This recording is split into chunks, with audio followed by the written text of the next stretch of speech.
Tonight on NewsWatch, desperate measures.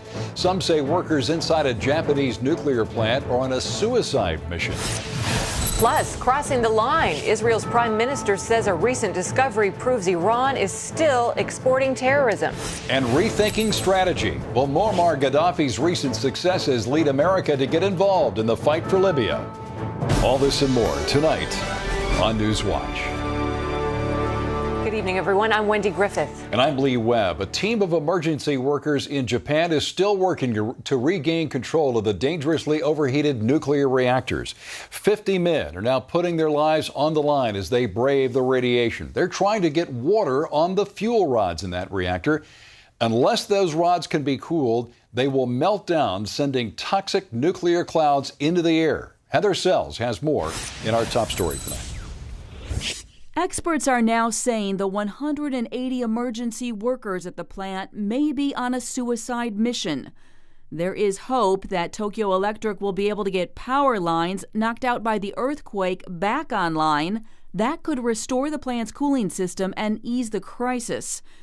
In the meantime, the State Department is sending aircraft to help Americans evacuate northeast Japan. And Tokyo's airport is packed with people trying to get out. This 15-year-old was sent by her parents to stay with family in the U.S. So there was the earthquake, and then there's the radiation, and my parents kind of freaked out. So they wanted me to come and then go to my aunt's house, so I'll be safe. The question of safety right now is confusing for many, with differing assessments from the U.S. and Japan. The U.S. is warning its citizens to stay at least 50 miles away from the plant, but the Japanese government is only advising a 12-mile safety zone.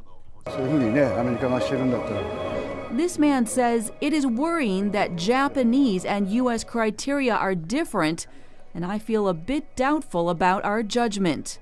Heather Sells, CBN News. Meanwhile, late this afternoon, President Obama reassured Americans there is no danger from the radiation in Japan. We do not expect harmful levels of radiation to reach the West Coast, Hawaii, Alaska, or U.S. territories in the Pacific. That is the judgment of our Nuclear Regulatory Commission and many other experts. Furthermore, the Centers for Disease Control and Prevention and public health experts do not recommend that people in the United States take precautionary measures beyond staying informed. Operation Blessing is in the parts of Japan hardest hit by the earthquake and tsunami. For the last 2 days, the team has distributed food and water to more than 1,500 people. OB's David Darg is on the scene with more. I've been working for Operation Blessing for around 6 years now. I've worked in a lot of disasters, earthquakes, floods, and I've never, ever seen damage or destruction like this.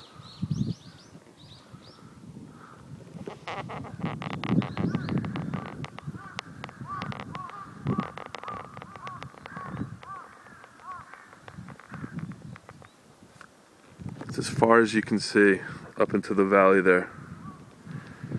Just the wreckage of homes. That's incredible. Thanks, David.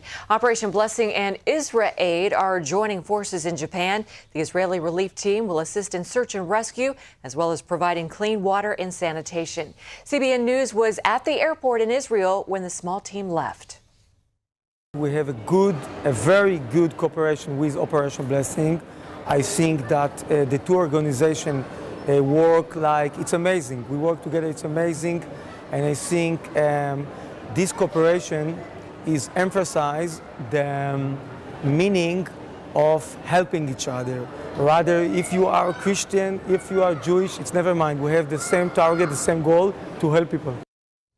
And to see what Operation Blessing is doing and how you can help, follow our link at cbnnews.com. The Israeli Navy says it's clear that Iran is still in the business of arming terrorists. Israel intercepted a ship this week with 50 tons of weapons on board, thought to be bound for the Gaza Strip. Julie Stahl has that story tonight from Ashdod, Israel. These weapons began their journey in Iran, were loaded onto a ship in Syria, and headed to Egypt. From there, Israel believes they were to have been smuggled into the Gaza Strip. They were en route to the terror organizations in Gaza, but their ultimate target was Israel's civilian population. We've already sustained tens of thousands of rockets, missiles, mortar shells that were fired at our citizens. Some of the weapons seized from the Victoria were on display here in the port in Ashdod. For the first time, one of these shipments included what Israel called a strategic weapon. I'm talking about the C-704, 6 missiles that are shore to sea with a range of 35 kilometers, manufactured in China, and we know that Iran also has it. Known as the Nasser 1, this cruise missile carries a 300-pound warhead, which would have given terrorists the ability to threaten civilian and military vessels off the Gaza coast. Hidden behind bags of lentils, the shipment included 74,000 bullets and 2,000 mortar shells. Any bomb here, even the mortar shells here, which is 60 millimeters, can kill. So we are seeing one big container of terror. This is the fourth time in a decade Israel has intercepted a weapons ship, possibly bound for Gaza. Israeli commandos requested and received permission to board the cargo ship Victoria, as seen in this Army video. Some question if Iran dropped off the weapons when it recently sent ships through the Suez Canal. I can only say that chronologically, the Iranian warships have visited Syria, and only then the ship was loaded. No matter how and when it happened, this weapon seizure is a clear reminder that Iran is actively building up its allies against Israel. Julie Stahl, CBN News, Ashdod Port, Israel. CBN News Middle East Bureau Chief Chris Mitchell joins us now. He is out of Israel and in Washington for a few days. Chris, what does this tell you, though, about Iran's growing influence in the Middle East? What it does tell you, Lee, is it's trying to influence the entire region. Specifically, it's trying to surround Israel with, and by arming and rearming its allies in the region, Hezbollah in Lebanon and Hamas on the southern border of Israel. What it does tell you is it's for the first time, for example, since 1979, just a few weeks ago, Iran sent 2 Iranian warships through the Suez Canal to a Syrian port. It's likely that the weapons that were seized on the Victoria might have been on those ships, might have been put on the Victoria, which went from Syria to Turkey, and then it was on its way back to Egypt. And Israel suspects, and it looks pretty likely, that those weapons would have found their way back into the Gaza Strip. And as Julie reported, not just small arms and mortars, but rather strategic weapons like this C-704 anti-ship missile that she described. What is the significance of that kind of weapon being found? Well, Lee, they're calling that a game changer. If that was put into the hands of Hamas, what that might have done is effectively eliminate the Israeli naval blockade off the Gaza coast. For the last couple of years, several years, Israel has maintained a naval blockade on the coast in order that Hamas cannot get in those kind of weapons. We were on the Gaza border just a few days ago, and for the last several years, Hamas and other terror groups in Gaza have fired several thousand rockets and mortars into southern Israel. They're weapons of terror. They terrorize the civilian population, but they don't represent the kind of weapons that Iran would love to smuggle or get into Hamas into the hands of Hamas on the Gaza Strip. If the Israeli blockade was eliminated, they could bring in sort of, instead of rockets and missiles, they could bring in Scud missiles, which would change the strategic balance of power in the Middle East. Chris Mitchell in our Washington Bureau tonight. Chris, thank you. Libya's offensive against rebel opposition forces is gaining pace. Troops loyal to Muammar Gaddafi are pounding rebel bases with airstrikes in the east of that country. This as the United States considers direct military action against the Libyan regime. George Thomas has the latest. This is the scene at the Libyan-Egyptian border. Trucks and cars loaded with belongings as Libyans make a frantic escape into Egypt. All Gaddafi's forces are mercenaries and foreigners, not Libyans. And all Libyans are united, and they don't want Gaddafi or anything related to him. Gaddafi's forces are making advances deep into rebel-held territories like the town of Benghazi. And further south in Ajdabiya, Libyan soldiers have surrounded the city, bombarding it with rockets, artillery and tank shells. Today Ajdabiya, tomorrow Benghazi, and after tomorrow all of Libya, from Egypt to Tunisia. Gaddafi's son says military operations against the rebels will soon be over. Within 48 hours, everything will be finished. Meanwhile, the U.S. is for the first time considering military intervention to stop Gaddafi's advances. U.S. Ambassador Susan Rice is pushing the UN to authorize not just a no-fly zone over Libya, but a direct engagement against Libyan soldiers using air, sea, and land forces. Russia, China, and India are reluctant to go along with such plans, despite support from the Arab League. Southeast of Libya, in the Gulf nation of Bahrain, security forces there are now in complete control of the capital city. This after a brutal crackdown Wednesday by police using tanks and helicopters to drive Shiite protesters off the streets. Several opposition leaders are behind bars. The Bahrain unrest brought swift international condemnation. The use of excessive force has to be stopped, and people have to be given the right to demonstrate peacefully. About 1,500 troops from Saudi Arabia and the United Arab Emirates are in Bahrain to support the regime's crackdown. George Thomas, CBN News. Coming up, 1 year later, its future is uncertain, but that does not stop some lawmakers from celebrating the Obama health care plan.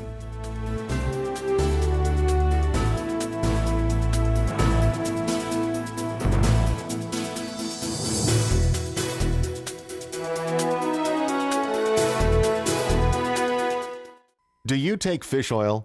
There's an omega-3 supplement that's better than regular fish oil. Staying healthy, it's not easy.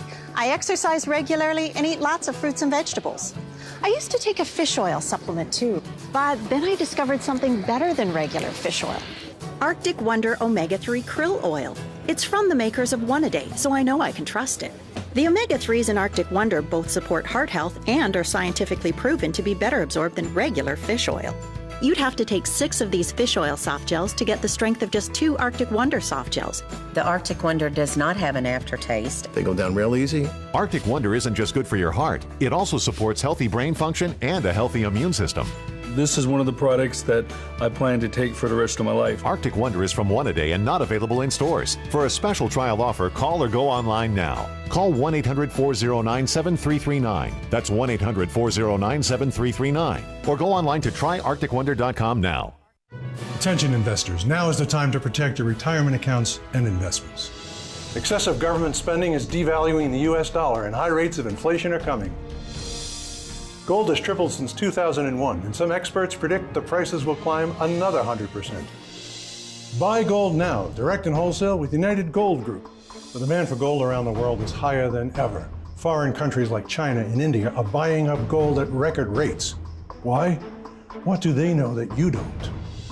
Call now and get your Gold Investors Kit absolutely free. Call in the next 5 minutes and receive The Secret to Owning Gold in Your Retirement Account, also absolutely free. Just call 1-800-758-5070. That's 1-800-758-5070. This could be the most important call you make this year. United Gold Group, investing in America's future. A resolution reaffirming "In God We Trust" as the national motto is moving through Congress. Virginia Congressman Randy Forbes, a Republican, and 2 other members are sponsoring the resolution. It encourages the public display of "In God We Trust" in all public buildings, public schools, and other government institutions. It's in response to several attempts to strip God from America's national heritage, like the omission of the national motto in the new Capitol Visitor Center. Congressman Forbes says today's committee action sends a message that "In God We Trust" is, quote, a bedrock upon which our national is built. House Republicans voted today to ban all federal funding of national public radio.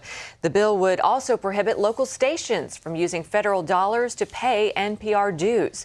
About $8 million in taxpayer funds went to NPR last year. The bill now heads to the Senate, where it will likely face opposition. And criticism of the network escalated last week after an undercover video showed an NPR executive bashing the Tea Party movement. That executive has since resigned. Next week marks the 1-year anniversary of President Obama's health care reform bill becoming law. Democrats used the occasion to highlight some of the law's changes, like allowing children to stay on their parents' plans until the age of 26. But the GOP-controlled House voted to repeal it in January, and now it's trying to strip its funding. Democrats argue that repealing the law would drive up the deficit and jeopardize coverage. With this landmark law, we made health insurance and health care a right, not a privilege, for all Americans. The law also faces legal challenges. More than half of the nation's 50 states challenge the law's constitutionality because it requires everyone to buy health insurance. Government health care in Canada is being criticized by some after doctors refuse to continue care for a terminally ill 14-month-old boy. Joseph Marachilli is at St. Louis Hospital for a tracheotomy so he can spend his final days at home with his family. Priest for Life's Father Frank Pavone helped rescue baby Joseph. He says his story speaks volumes about government-run health care. But they're adding another calculus as well. Before we decide to pay for that, we're going to evaluate whether this life is worth treating. And that's very dangerous because now we're putting a price tag on human life. And again, baby Joseph tells us human life is worth the sacrifice, the expense, and the struggle. You can hear more from Father Pavone about baby Joseph's story tomorrow on our News Channel morning show at cbnnews.com.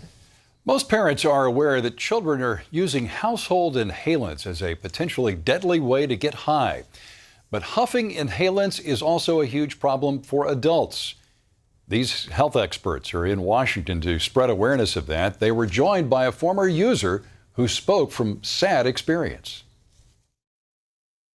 I had experimented, being a child of the 80s, growing up with alcohol and a couple other minor things, but I had never had an addiction problem, and it was the first thing I thought about in the morning, and worked my whole day around it. I craved it physically and psychologically. It was all I cared about. Children and adolescents aren't the only ones abusing inhalants. We know that a large percentage of people who abuse inhalants are adults, in fact.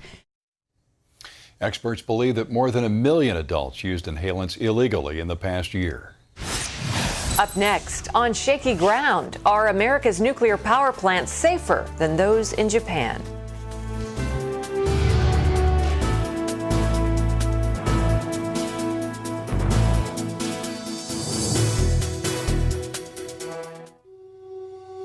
The doctor said to me, "Peggy, you don't understand. Pancreatic cancer is inoperable and incurable." And he says, "Well, Peggy, you've got 2 months to live." It was like he was telling me, go to the store. There was no compassion. Yeah, it was heartbreaking. My life was an hourglass. I was home, laying on the couch, just dying. My sister Pam called the Cancer Treatment Centers of America. When I got there, I knew that I was going to be cared for. I met with the doctor after the tests were done and said, "How long do I have?" And he looked at me and he said, "Peggy, we did a lot of tests on you, and I never saw one thing stamped on the bottom of your foot that said you were going to die in 2 months. You have no expiration date." And I thought, wow. Cancer Treatment Centers of America is unlike any other cancer hospital, full of hope, committed to your fight. We use every weapon: surgery, chemotherapy, radiation, nutrition, spiritual support, and mind-body medicine. We surround you with a real team, working together, all under one roof. Each time I went back to the Cancer Treatment Centers of America, I responded better. My tumors were shrinking. Came back in September again, and they still couldn't see anything. I said, "You're kidding me." We'll see how it goes. We'll keep testing, but we can't see the tumors anymore. Please call the number on your screen to speak with an oncology information specialist and receive a life-changing information kit and DVD packed with valuable information. Call now and learn about treatment options you may not even know exist. It's really unbelievable how one doctor can tell me I have 2 months to live, and then I go to the Cancer Treatment Centers of America and they saved my life. Hope is a mainstay. Hope is everything. Don't give up. Your fight is our fight. Call Cancer Treatment Centers of America today. Haiti has released an American missionary in prison for more than 5 months. Danny Pye had worked in Haiti for about 8 years. In October, authorities threw him in jail over a property dispute. The dispute was settled, but officials held him without explanation or any formal charges. Last week, his wife contacted the American Center for Law and Justice. They met with the Haitian ambassador and State Department officials. Pye was released and is planning to return to his home in Florida. Floodwaters continue to be a problem in northern New Jersey. The Passaic River is beginning to recede, but many roads remain closed, and some residents in the flood zone have been unable to return to their homes. Representatives from the Federal Emergency Management Agency, FEMA, are working to address the damage in hard-hit communities. We have homes that had somewhere between 4.5 and 5 feet of water in their homes. I can't live like this anymore. I don't blame you. I can imagine not. My family's sick. I'm sick. We can't do this. Nearly 2,000 homes were evacuated during that flooding. Since the nuclear problems developed in Japan, many people have run to their pharmacies to stock up on potassium iodide. It's available over the counter, and many people think it will protect them from radiation. Potassium iodide does prevent radioactive iodine from entering the thyroid gland. It does not protect other parts of the body. The main thing to remember is that public health officials say the evidence is clear. The events in Japan pose no threat to Americans, even those in Hawaii and the West Coast. They say taking pills you don't need could be a bigger risk. I would not recommend that people buy potassium iodide, and certainly not that they take potassium iodide. It can cause allergic reactions, intestinal upset, salivary gland problems. And the situation in Japan has also raised the question of nuclear safety in this country, and it's a good one. Yeah, especially in areas where earthquakes are more common. Mark Martin takes a look at the measures in place to protect those communities. When you look at the mind-boggling images from Japan, it's no wonder people are concerned about the safety of nuclear power plants. But it can get up to 550 degrees Fahrenheit. Richard Zerker manages nuclear public affairs for Dominion, the owner of the Surry nuclear power station in southeast Virginia. Surry has 2 of the 104 operating nuclear reactors in the United States, which supply 20% of the country's electricity. Zerker has been fielding a lot of calls in light of what's happening in Japan, but he maintains that Surry is safe. Safety in the nuclear industry in the United States is a real success story. The stations are very safe. The 3 Mile Island was the wake-up call to the industry. There's been a lot of thought into what happened there. We view nuclear energy as a very important component to the overall portfolio we're trying to build for a clean energy future. However, at least 22 of the nuclear reactors at American power plants are located in earthquake danger zones, including an area in the center of the country, the infamous New Madrid seismic zone. Still, the chairman of the Nuclear Regulatory Commission says U.S. plants are prepared. All our plants are designed to withstand significant natural phenomena like earthquakes, tornadoes, and tsunamis. A containment building is one of the protective measures used here at Surry and at other nuclear power plants around the country and world. Here is a model of one. Containment buildings consist of massive steel-reinforced concrete walls that are around 4.5 feet thick. And you can see inside the containment building, you'll find the nuclear reactors. The concrete domes you see at the Surry Power Station are the containment buildings. They protect the entire nuclear power generation system. Zerker says the nuclear industry and other experts believe these structures provide protection from not only nature's fury, but also terrorist attacks. They contend that these containment buildings can probably withstand an impact from a large jetliner. Officials say another line of defense is the pumping station, like this one at a plant in Michigan. It's the water source that cools down reactors in an emergency, about 900 gallons per minute. Other safety features include a 30-foot seawall at this nuclear plant in California to protect against tsunamis. And back in Virginia at the Surry Power Station, barriers have been installed to prevent flooding in the event of a hurricane. The bottom line is we will, as a nuclear industry in the United States, go over with a fine-tooth comb what happened in Japan, and we will glean every lesson that we can, and we will make sure that the reactors in this country, which are already safe, can even be more safe. The crisis in Japan, though, where explosions likely cracked critical containment buildings, has critics questioning if a nuclear plant can ever be built strong enough to survive certain danger zones. Mark Martin, CBN News, Surry County, Virginia. Up next, Dolls for a Cause, a young girl's quest to help the earthquake victims in Japan.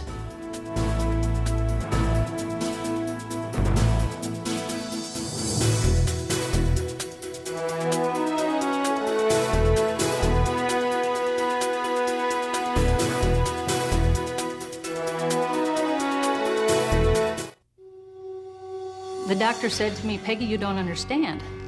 Pancreatic cancer is inoperable and incurable. And he says, well, Peggy, you've got 2 months to live. It was like he was telling me, go to the store.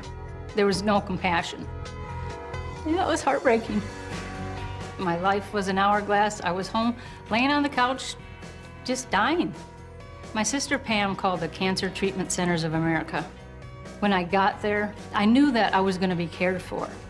I met with the doctor after the tests were done and said, how long do I have? And he looked at me and he said, Peggy, we did a lot of tests on you, and I never saw one thing stamped on the bottom of your foot that said you were going to die in 2 months. You have no expiration date. I thought, wow. Cancer Treatment Centers of America is unlike any other cancer hospital, full of hope, committed to your fight. We use every weapon: surgery, chemotherapy, radiation, nutrition, spiritual support, and mind-body medicine. We surround you with a real team, working together, all under one roof. Each time I went back to the Cancer Treatment Centers of America, I responded better. My tumors were shrinking. Came back in September again, and they still couldn't see anything. I said, you're kidding me. We'll see how it goes. We'll keep testing, but we can't see the tumors anymore. Please call the number on your screen to speak with an oncology information specialist and receive a life-changing information kit and DVD packed with valuable information. Call now and learn about treatment options you may not even know exist. It's really unbelievable how one doctor can tell me I have 2 months to live. And then I go to the Cancer Treatment Centers of America and they saved my life. Hope is a mainstay. Hope is everything. Don't give up. Your fight is our fight. Call Cancer Treatment Centers of America today. Well, finally, in the wake of the tragic events in Japan, many people are looking for a way to give back. Yeah, and for one Massachusetts girl, that meant giving up some of her favorite things. When 7-year-old Sage Friedman heard about the disaster, she wanted to help. So sitting in her first grade class, she came up with an idea. Sage decided to sell her toys and books to raise money for the Japanese people. She's also selling clay sculptures that she made. Saturday morning, she woke up and she said, Mommy, I have a really strong feeling that I need to help the people in Japan. She said to me, Mommy, I have a lot of toys. I could sell my toys and give the money to the people in Japan. It's sort of hard to sell my toys and books, but it's not that hard to make the sculptures. Okay.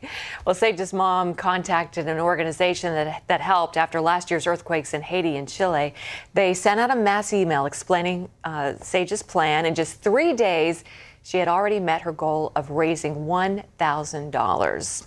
Americans really are giving people, aren't they? Bless her little heart. And it's always, it seems like it's the little kids. You know, they get it. You know, we can learn a lesson from them. Well, absolutely. Great for her. Well, that's all for this edition of NewsWatch. Remember, you can email us your comments and questions at newswatch@cbn.com. And we hope you'll join us next time. Good night.